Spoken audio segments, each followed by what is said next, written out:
Hey everybody, this is Rory McDonald from MacDon and Associates coming to you with the next episode of Tuesdays with Rory. I got a special guest in the studio, second time. Pretty pumped about that.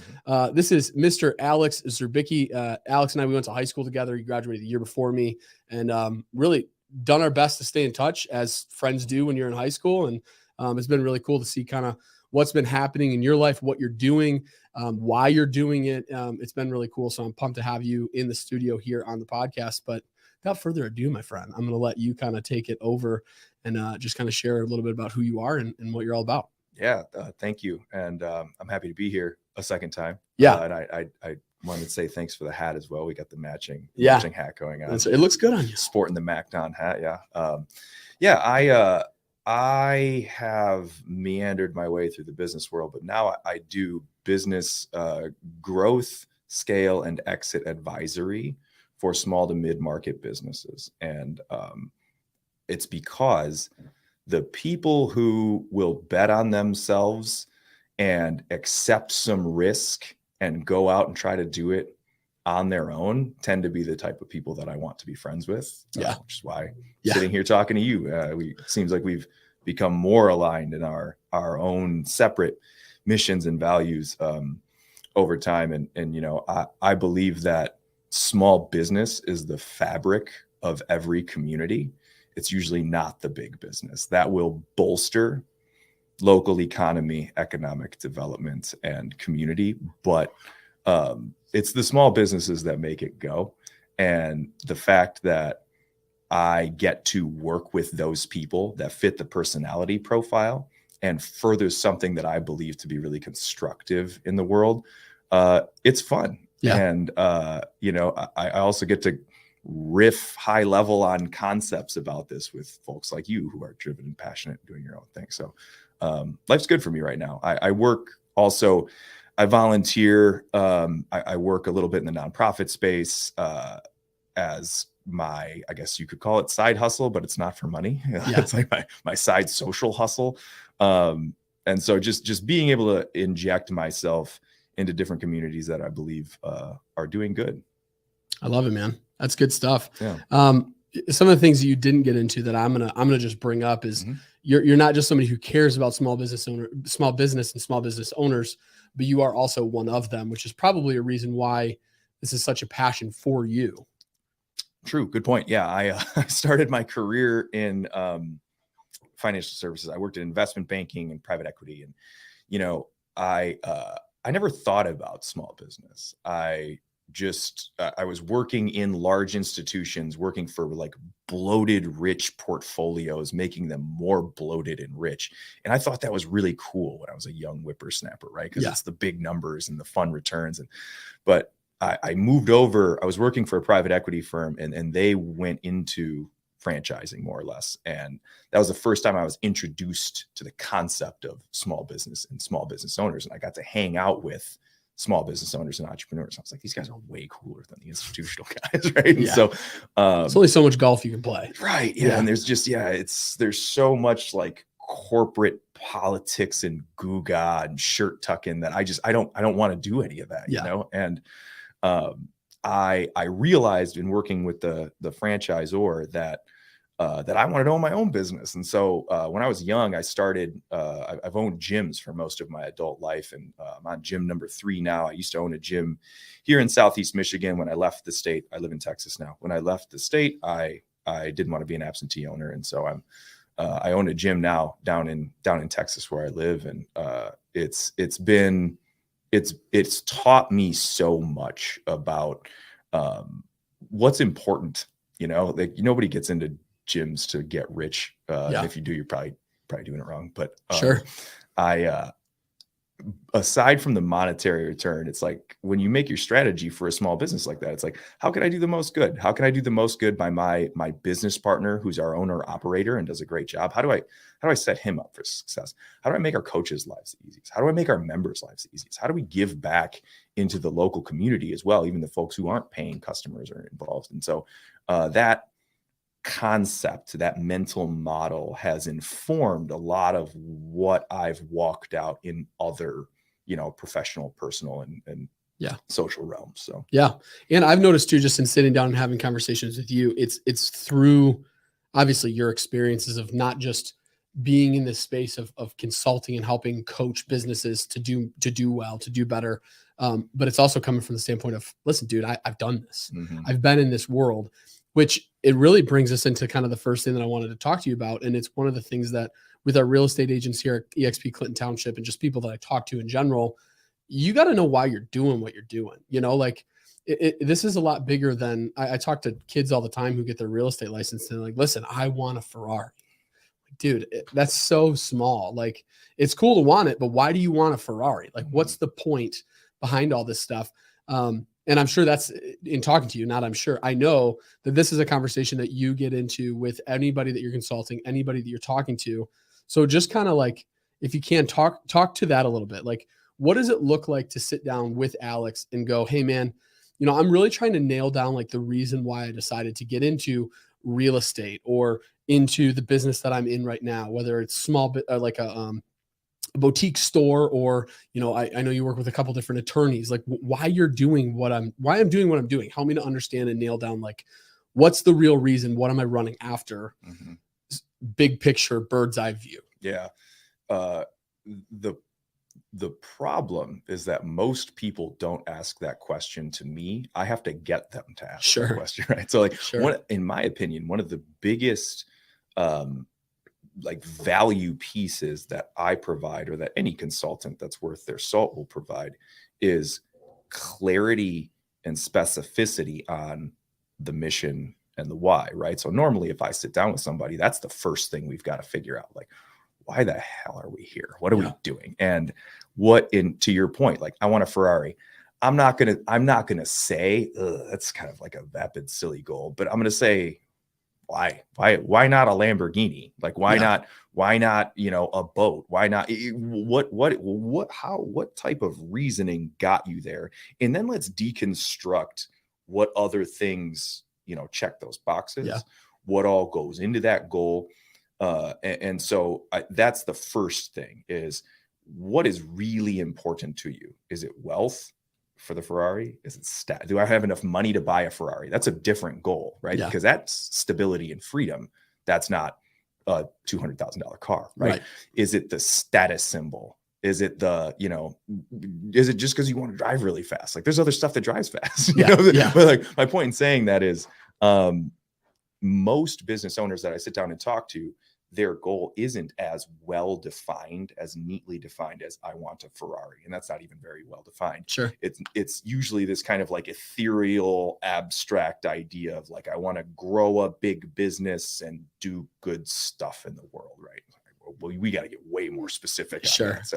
And the old Chinese proverb of, you know, if you don't know where you're going, any road will lead you there. Right. So you have to get pretty finite on the X on the treasure map before you start picking which decisions to make in present day to inform that. And so from there, we generally work back from whatever that target is to present day in some linear and hopefully feasible and data-driven function. And if you do nothing else besides that, right, really defined goal and reverse engineer it to present day, you've made a lot of progress, and that's further than a lot of business owners get. Yeah. No, I think that's good. I read a book not recently, it was probably like 2 years ago. And I can't remember the name of the book, but I know who it was written by. It was Dean Graziosi. Do you know who this is? I've heard the name. Yeah. Okay. So he's one of the, like, similar to like a, what's the big guy that always speaks at all the stuff? Gary V. Well, there's Gary V, Tony Robbins. He's similar to like a Tony Robbins. And one of the things that he said in his book, which really impacted me, I read this book, it was like 300 pages. And I was laughing with my wife the other day. She's reading through this whole like series of books. I'm like, I don't think I've read 2,000 pages in my entire life. And she reads, 20 books in a year. It's like, it's crazy. Yeah. But one of the things that was in this book that really impacted me was your why, the real reason why you're doing what it is that you want to do, is buried 7 layers deep, meaning you got to ask at least seven questions as to why you want to get to this particular goal. And if it doesn't make you cry, then it might not be your real why. So like, it's the depth of like how much your heart kind of needs to be attached to what it is that you're going after in order for you to actually go after it. Because getting into kind of the next thing that we wanted to go through, motivation and discipline, it's easy to be motivated when you see the Ferrari, sure. But dude, that's fleeting. It is fleeting. But knowing, hey, I'm out, my goals, you were talking about financial freedom. I want to be financially free. I want to be able to, jump up and take my kids to a private school or take them to whatever vacation I want to take them on or bless them with or whatever you want to call it, right? Like I want to be able to do that. That is something that's driven by discipline, not necessarily by motivation. Mm-hmm. And so I don't know, the why piece to that is it drives everything. Yeah, I want to touch on that because the 7 layers deep is a really important concept. How many people, not even business owners, how many people do you know that naturally and intuitively question themselves enough to go 7 layers deep? I don't know very many. Right. No. And it's an important practice in personal growth and development. It's an incredibly important practice in business because then you start bringing other people into the equation. But if you haven't questioned yourself deep enough to get those types of answers, that's where you have to start. Yeah. And you don't, in the journey of anything, personal growth, family, relationships, business included, you don't rise to the level of your motivation, you fall to the level of your discipline. And what's going to be there when you fall to the level of your discipline is your why. If you're doing some work for, when I was younger in investment banking, if I'm doing some work, putting a deck together for some schmo that I don't know and don't care about and I'm not aligned with, and it's like 9:30 p.m. the deadline's coming up. I'm like, I'm going to mail it in. Like I'm going to do as little as possible. And then if I do that time after time after time, it marginalizes my success. But if it's tied to me, if in those moments of like, this is difficult, I want to go to bed, I don't want to do this anymore. But then I think about, but this is who I am. This is why I'm here. This is my purpose. You're more likely to show up. You're more likely to do a good job, and you're more likely to succeed. Compound effect over many interactions. So yeah, no, that's good. Being a former gym owner too, getting into like the motivation and discipline and stuff like that. Have you noticed, and this is from a coaching perspective too, I really want your opinion on this. Mm-hmm. Have you noticed business owners who are taking care of themselves physically, doing things differently, or potentially being a little bit more productive even than those who are not? Most definitely. I know that's a deep question. I just am like, man, this is one that I'm really curious about. Yeah. And I see it all the time, right? There's Western culture and capitalism, which I'm pro Western culture and capitalism for what that's worth. But Western culture and capitalism conditions us to believe this like no days off, like grind set, type of like we romanticize the hustle. Like I'll sleep when I'm dead, chase prosperity, whatever. That's a short game. You can only do that in sprints. And if you do that without an end cap on it, right? If you say, I'm going to sprint as hard as I can for as long as it takes, guess what, buddy? You're going to run out of gas at some point. And I see a lot of business owners do that because starting a business is hard. Buying a business is hard. And you'll get folks who jump in neck deep and they say, it's admirable. I'll work 60, 70, 80 hours a week to get this thing going. But then they find themselves years later entrenched in this pattern, and then they don't know how to get themselves out. Yeah. And even whether they're successful or not, like even if they've made it, I talked to plenty of business owners who have 2x, 5x their business over the course of their ownership, but they haven't seen their kids, and they have, they've missed little league games, and they got premature gray hair, and you look at them and you're like, when's the last time you had 8 hours of sleep? And they're like, what's that? Right. So what I tell people is it's okay to sprint. It's okay to burn it. You want to have that capacity, but you have to have an end cap on it. You have to have a goal to end that.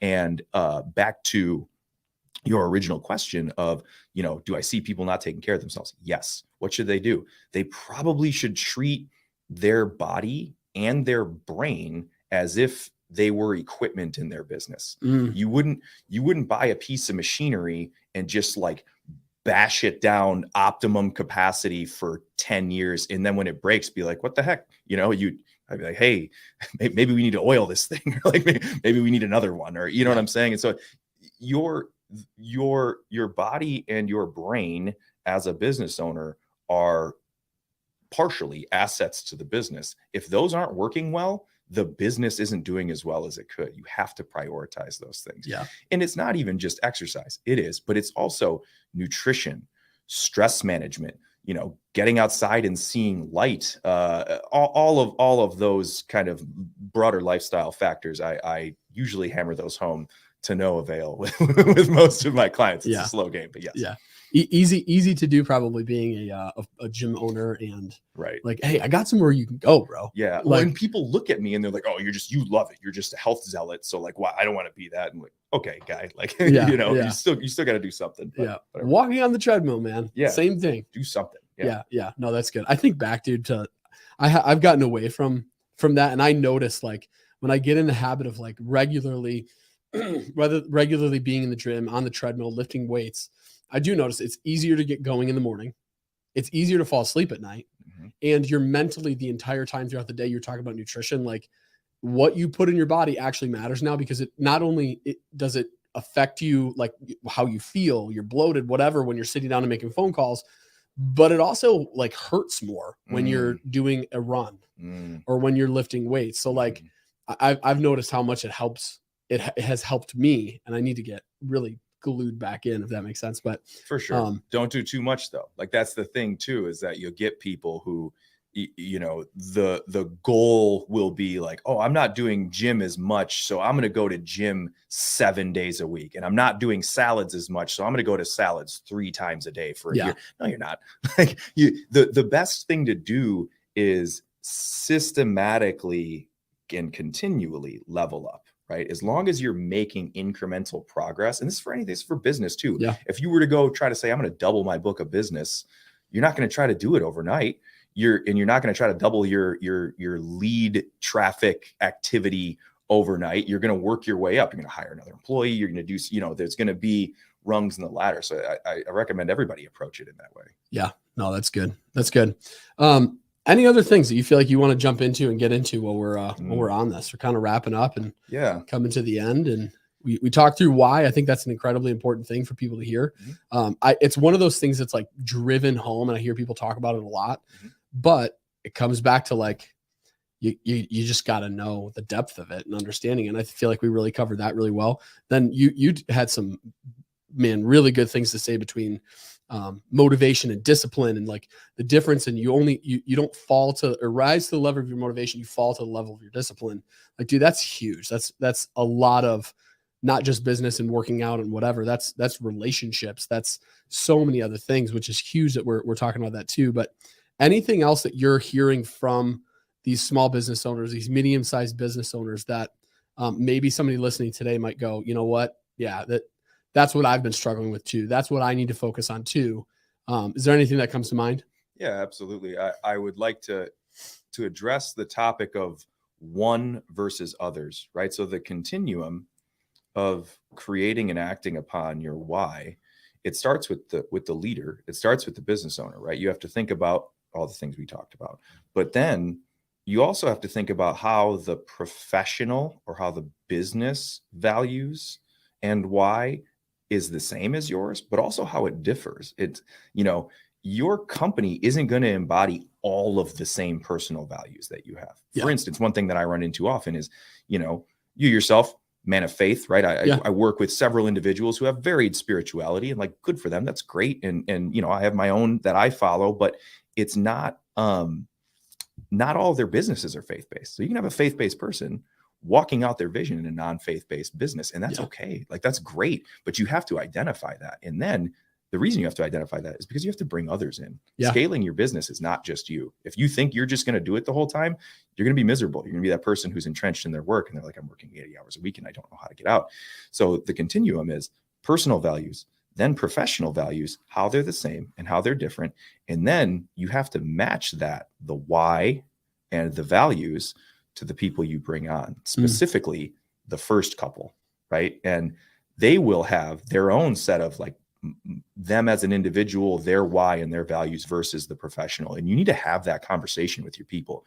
You don't need to tell them how to think. You don't need to be partisan or nonpartisan in any certain way, but it has to be communicated, because if their why isn't in some way tied to the business why, it's also a short game. You're going to get diminishing returns on that. And so the going 7 layers deep and getting granular about the goal and the values and the why for your person is really important. It's the most important first step, but it's only the first step. And then you've got to get strategic about how you do that, and then how that permeates to your future employees past the first 1 or 2. your customers, your leads, the vendors you choose, right? That has to inform everything that you do. And then when you deliver on that promise of the alignment between your employees and your customers and your vendors, then that goes into your marketing. And you say, hey, this is what we promised to deliver, and this is what we've delivered systematically and historically. And then everybody's just clear eyes, full heart, can't lose, marching ahead to progress. But that takes work. Yeah. That type of stuff takes work. For sure. Yeah. For sure. I love it, dude. Very thankful for you. Anybody who's listening today, small business owner, medium-sized business owner, and you want to connect with Alex, I know you're super active on LinkedIn is one of the main areas. Is there another way that people can get a hold of you, or is that the best way to do it? LinkedIn's the best way. Yeah. I pushing out content from me and my firm and my clients, and just, even if you don't think you want any like consultative interaction, just check out the resources that are free. They will help you. Yeah. I love it. I love it. Check out this guy on LinkedIn. Obviously, some of you guys are going to be watching this on like a Facebook or trying to get rid of it. Yeah. A Facebook or a LinkedIn or whatever it might be. If you want to connect with Alex and maybe you don't have a LinkedIn, reach out to me. I would be happy to get his information over to you guys.